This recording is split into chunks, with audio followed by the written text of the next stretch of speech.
So before I begin, let me talk a bit about Mapbox. We're a location data platform for mobile and web services, and we build building blocks for map, search, navigation products for developers to easily integrate these experiences into their own applications. So can I get a show of hands for those who've worked with imagery data or computer vision in general? Awesome, quite a few. Awesome. So you probably know more than I do in this field. Computer vision has been one of the most exciting and rapidly growing fields within deep learning.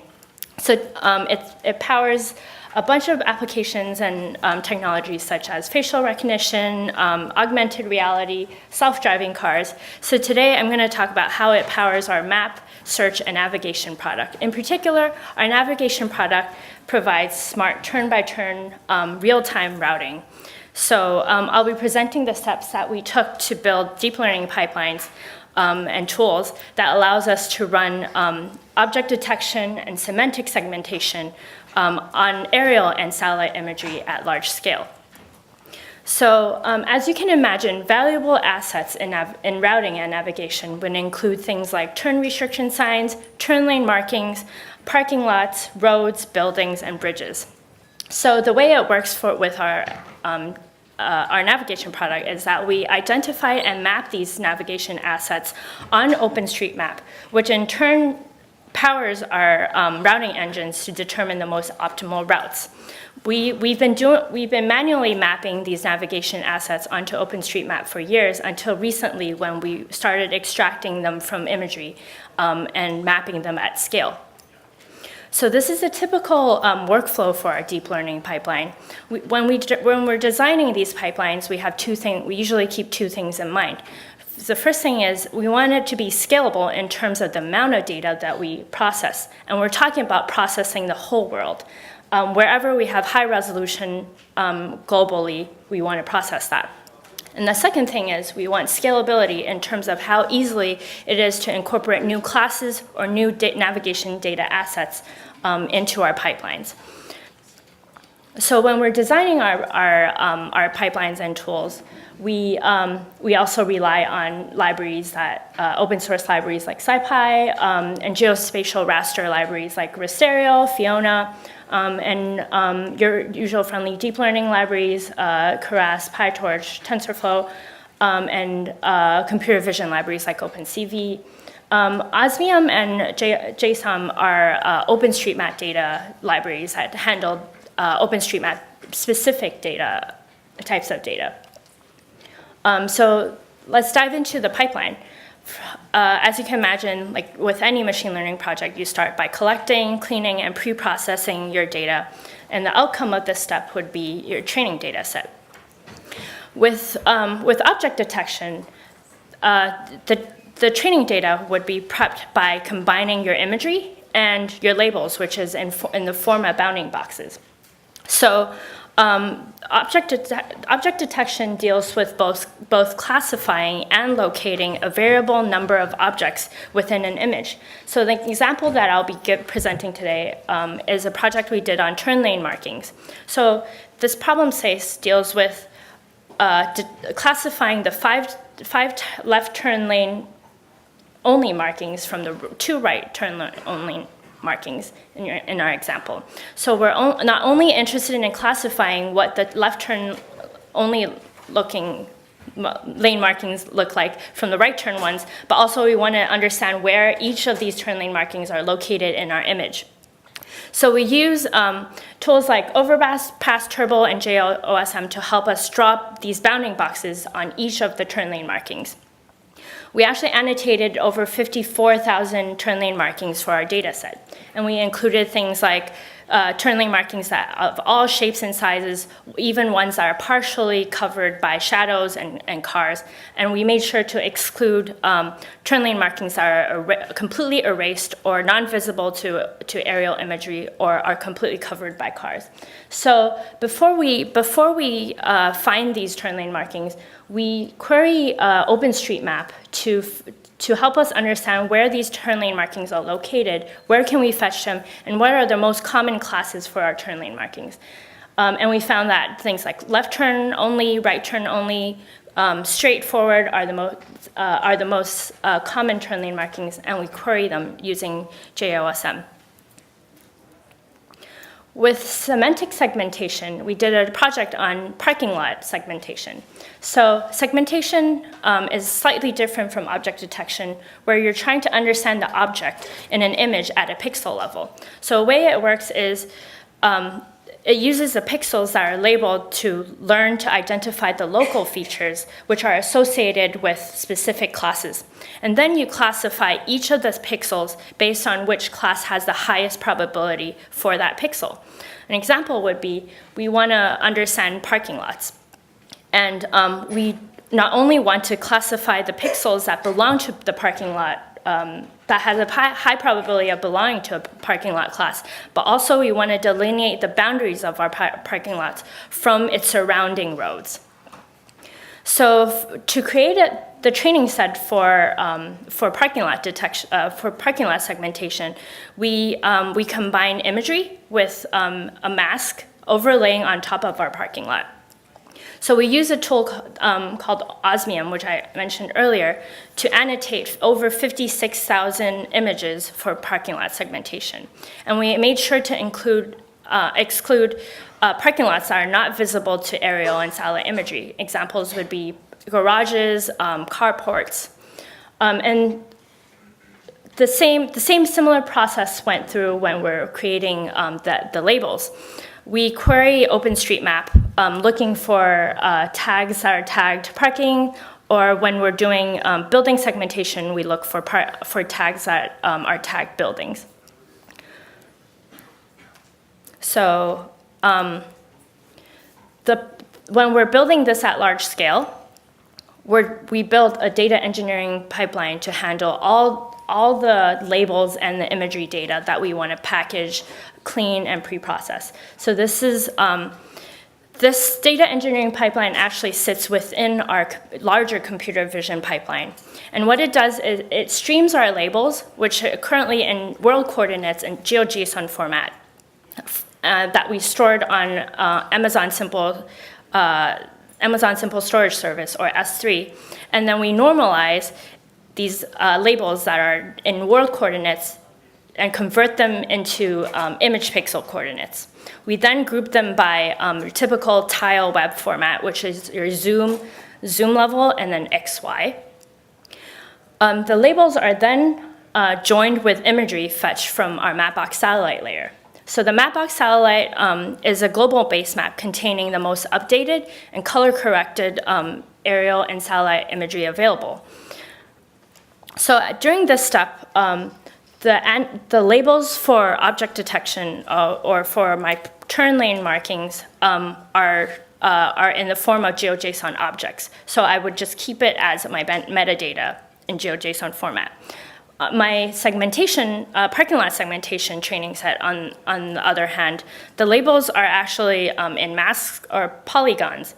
So instead of storing them as individual polygons, I would create a single channel overlaying on top of my imagery, which is our red, green, and blue.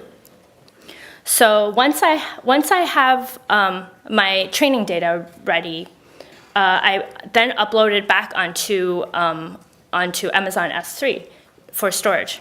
Then whenever my models are ready to use, I can just fetch from the S3 location. So the way we scale it up is we first write Python libraries and command line tools to handle each of the steps, and then we scale it up on Amazon Elastic Container Service, or Amazon ECS. And we usually run this at scale, usually multiple cities at once. For those of you who aren't familiar with Amazon products, ECS is a highly scalable, fast container management service that allows you to deploy and store and manage Docker containers on specific instance types that you specify. So once we have our training data ready, the next step is modeling. For our turn lane markings detection, we use fully convolutional neural networks. So at Mapbox, we found that fully convolutional neural networks work very well for both our object detection problem space and our segmentation tasks. So this type of network is composed entirely of convolutional layers, and it does not contain any fully connected layers or multi-layer perceptron typically found at the end of your neural network. There are a couple of advantages for this type of architecture. The first being variable input image size, which means you can virtually give it any input image that you want, and it would learn from it. And this is because in a typical neural network, your fully connected layer actually expects a certain input size. If you get rid of the fully connected layer in your network, then you're able to apply the network to virtually any input size. The second advantage is actually your spatial information. The fully connected layers typically found in a neural network generally causes loss of spatial information, sorry. And so this is because by fully connected, we mean all the output neurons are actually directly connected to all input neurons. So when it comes to doing segmentation, there are so many constraints associated with fully connected layers. And specifically, it constrains the object categories and also the visual variation that you can have when you're doing segmentation. The third advantage is computational cost, the trade-off between computational cost and representation power. So if you look at the famous AlexNet, 90% of the weights or the representational power actually sits in your convolution layers, and the computation power is actually only 10%. So in other words, you're only using 10% of your computation to get 90% of your representation capacity. The fully connected layer in an AlexNet actually is the opposite. It takes up to 90% of your computation power, but actually only contains 10% of your representational capacity. So researchers in recent years have moved towards fully convolutional neural networks, in particular in the space of computer vision.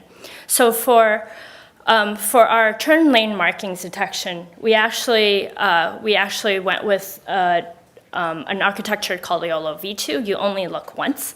And the main reason is that we found that a lot of our applications actually require and rely on low latency prediction from our object detection algorithms. So we felt that YOLO V2 was a good balance between speed and accuracy, giving us around 60 MAPs at 90 frames per second on a 416 by 416 imagery. So, the way YOLO V2 works is it has a classifier model called the DarkNet 19, consists of 19 layers of convolutional layers, and it is pre-trained on a data set called ImageNet.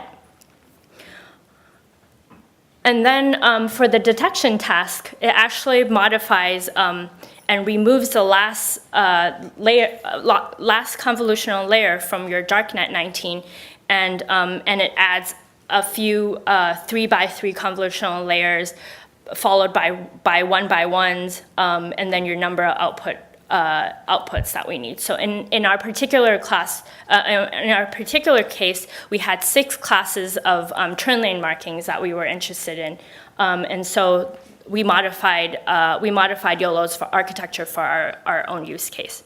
So 2 things to highlight about the YOLO V2 architecture is, the first thing is batch normalization, which significantly helped us stabilize training, speed up convergence, and regularize our model. The second thing is, when we were doing clustering analysis on our ground truth labels, the bounding boxes, we found that most of our bounding boxes, as you can imagine, follow a certain aspect ratio, meaning your height and width are very consistent. So instead of asking our models to directly predict and learn these bounding boxes, which can be all shapes and sizes, we did the clustering analysis, took those results, and actually used those as anchor boxes or priors to our models. So it actually significantly speeds up our training and also stabilize the whole network. With parking lot segmentation, we implemented an architecture called UNet, which is capable of also doing end-to-end classification, detection, and localization all in one with very few images. So we found that it yields more precise segmentations than prior state-of-the-art methods such as the sliding window convolutional neural networks. So the UNet architecture actually consists of a contracting path to capture the context and a symmetric expanding path that enables precise localization. So in our case, in the parking lot segmentation case, we're actually doing binary segmentation, distinguishing the parking lots from anything non-parking lots, which we label as background.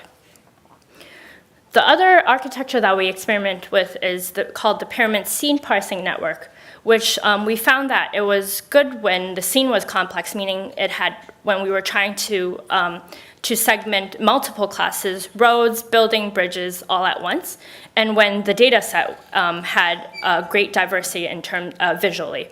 But when we were applying such a network to our binary case, it was definitely an overkill, and it did not understand as well as UNet did.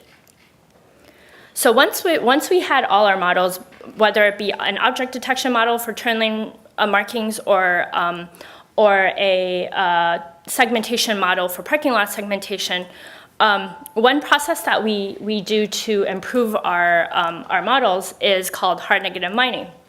And let me take a step back. In our training set, we actually labeled both negative and positive examples in our binary case. So the positives, as you can imagine, would be parking lots, and your negative examples would be non-parking lots or backgrounds. So after we train a model, the first round, it might not come out as good as I expect, and then what that means, it might be throwing a bunch of false negatives. So it might think some background pixels are actually, it's classifying the background pixels as parking lots.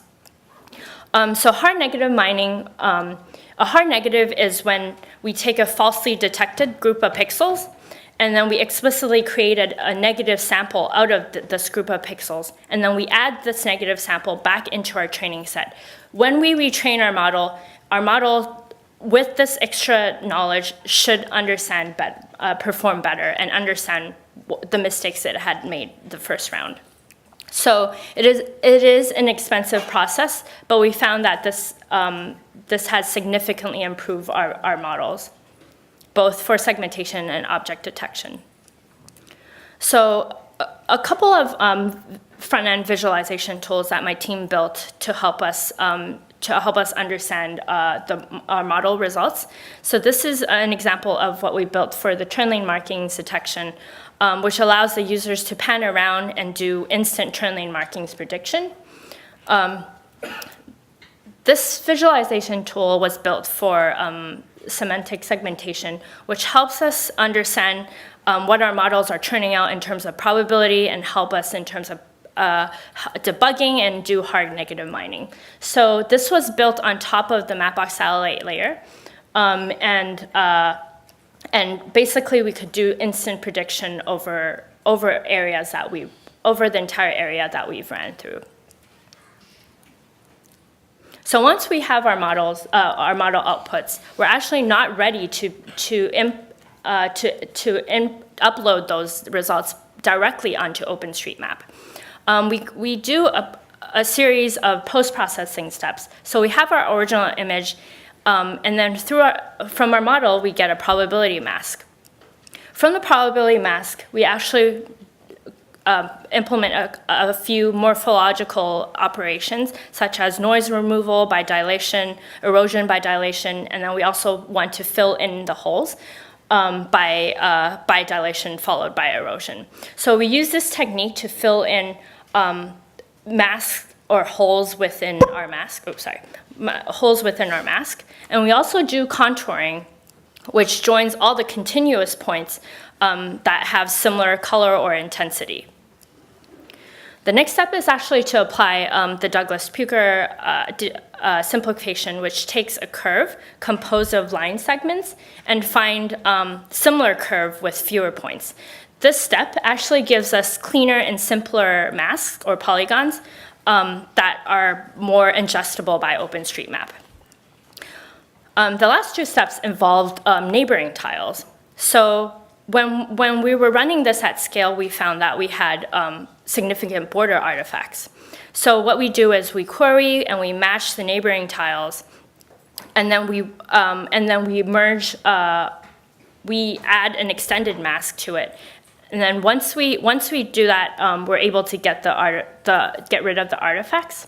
And the last step is actually to merge the adjacent polygons. So you might see like the lines between one particular polygon, and our models are actually detecting two separate masks. And the last step is actually to merge adjacent polygons to make sure we have one single mask for one OpenStreetMap feature. So once we have all the tools built and set up, we actually run everything at scale on AWS ECS, and we start from batch prediction, and then we do batch post-processing and scale that up city by city. The final output from our models is actually still in pixel space, as you recall. So before we upload everything to OpenStreetMap, we actually need to go through two steps. We need to convert our model output from pixel space back into world coordinates in GeoJSON format. The second step is actually we want to make sure we don't dump a whole bunch of duplicate data into OpenStreetMap, which is shunned by the community. And so we query the existing features off of OpenStreetMap, and then we do a deduplication step. So some of the ongoing work that we'll be doing for our turn lane markings and parking lot segmentation is that we're actually planning on open sourcing our 54,000 turn lane markings data set, which is a huge data set. And so this includes both the label and the image. And we got this data set off of from 5 cities: New York, Washington D.C., Denver, and Philadelphia, and Tampa. For the parking lot segmentation, we actually open sourced our entire pipeline and all necessary tools associated with it last month. So it would be really great if you can submit bug reports or try to play with the tools. And with this library, you can actually bring your own data, you can bring your own network architecture, and you can directly query our imagery from Mapbox satellite Maps API. And so in terms of model improvement, we're working on swapping out the UNet encoder that I presented earlier with a ResNet, a pre-trained ResNet encoder. And we're also replacing the learn deconvolutions with nearest neighbor upsampling followed by a convolution. So we feel like this would give us maybe more accurate results, but we know that it will significantly speed up our training and prediction while lowering memory usage. So to sum up, this talk was an introduction of how we built deep learning pipelines at scale by combining OpenStreetMap tags, which we use as labels, with imagery fetched from Mapbox satellite. And then we run analysis at scale. We also were able to visualize our final model outputs off of Mapbox satellite imagery. So thank you so much.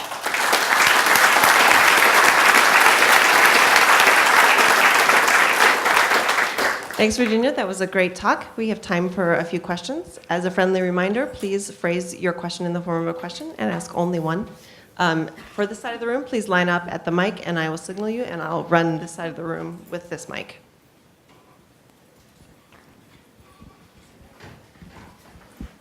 Hi, so you said that the turn lane markings dataset has been open sourced. Is the aerial imagery used to generate that data set also openly available? Yes, so the turn lane markings is actually based on satellite imagery that we purchased. And so it is free for use for research purposes. For commercial purposes, I would encourage you to email my team. I'm Virginia@mapbox.com. I was able to snatch the first Virginia. For commercial purposes, you would actually need a license, but for research purposes, you can just go and freely use our data. So we have not open sourced this data set yet, but we will be at the end of Q3. The library that we have open sourced last month is the segmentation pipeline called RoboSat. With Mapbox Maps API, you can also freely query that data set, but unfortunately for licensing agreements, we cannot annotate and release the annotated training set, if that makes sense. Hi, thank you. Great talk. Could you elaborate on what you mean by border artifacts in the post-processing step? Yes. So this artifact is actually not uncommon within imagery data that we deal with, and it's because mapping companies like Google, Mapbox, we usually organize our image tiles with what I mentioned earlier, tile web format. So you can imagine the entire US, when you're zooming out, it can be zoom level 8 or 9, and that can be a separate data source. When you're zooming in, you want higher resolution imagery. And the way we organize these tiles, we're currently storing it as 512 by 512s. And the artifact actually comes from when we're doing batch prediction, the model only sees your individual image tile, and it has no knowledge during the modeling step of any neighboring information. So the artifact comes from your parking lot can span over multiple image tiles, and yet your model only understands the actual image that it sees at the current state. So after we publish all our results onto the entire map, what we see here is these border artifacts that is pretty clear that cuts through the image tile border. So what we do is that we actually add in a querying and matching step to our algorithm so that our post-processing step understands what it should learn from its neighboring tiles by extending the mask. Other questions?